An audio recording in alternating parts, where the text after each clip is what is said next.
Sir అదే ప్రజా Darbar conduct చేస్తున్నారనే ఉద్దేశంతో ఆదివారం పొద్దున్నే మీ దగ్గర వద్దాం అనుకున్నాను సార్. ఆదివారం పొద్దున్నే మంగళగిరిలో కిషోర్ గారని నా బిజినెస్ స్నేహితుడు, ఆయన రవిశంకర్ ఎలక్ట్రికల్స్, వారిని అడగడం జరగగానే వెంబడే మీ ఆఫీస్కి వెళ్ళి ఆ డీటెయిల్స్ కనుక్కున్నారు సార్. ఇంకా ఆయనే చెప్పారు, సార్ నాకు ఒక ప్రాబ్లం వచ్చినప్పుడు లోకేష్ గారి ఇంటికి వెళ్ళినా ప్రాబ్లం విన్న తర్వాత వెంబడే లోపలికి పిలిపించి సాల్వ్ చేశారు. మీరు ఎడ్యుకేషన్ సంబంధించిన కూడా ఇబ్బంది ఏం లేదు, లోకేష్ గారు అలా ఫీల్ అవ్వరు, మీరు వెంబడే వెళ్ళండి అన్నారు. వస్తే సెక్యూరిటీ సార్ వాళ్ళే లేదండి సార్ హైదరాబాద్లో ఉన్నారన్నారు. వెంబడే సార్కి చెప్పాను. సార్కి చెప్పంగానే మా నెంబర్ ఇచ్చి మీరు ఫోన్ చేయొద్దు, జస్ట్ మెస్ఎంఎస్ చేయండి చాలు, సార్ వెంబడే స్పందిస్తారన్నారు.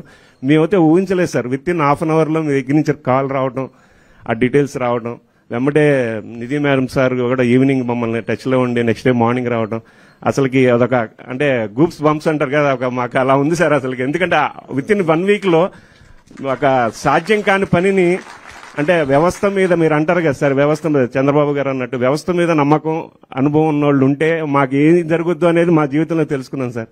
ఆ విషయంలో మా అబ్బాయి కానీ మేము కానీ మీకు ఎప్పుడు కృతజ్ఞతలు చెప్పుకుంటానే ఉంటాను సార్. నాకు అనుభవం లేదు, నేను నేర్చుకుంటున్నాను. లేదు సార్, వ్యవస్థ మీద అంటే అవగాహన సార్, నేను అనేది అవగాహన. అప్పుడు అవగాహన కన్నా చేయాలని తప్పనిలేండి. ఇప్పుడు మీరు ఇందాక చెప్పారు చంద్రబాబు గారు ఇచ్చారని, కానీ వారు నమ్మారు లేదు కానీ మేము అందరం నమ్మాము సార్. ఎందుకంటే అందుకనే వెంబడే మీకు పెట్టాము. ఎందుకంటే ఎడ్యుకేషన్ మినిస్టర్ కరెక్ట్ పర్సన్ వచ్చారు మనకి పిల్లలకి.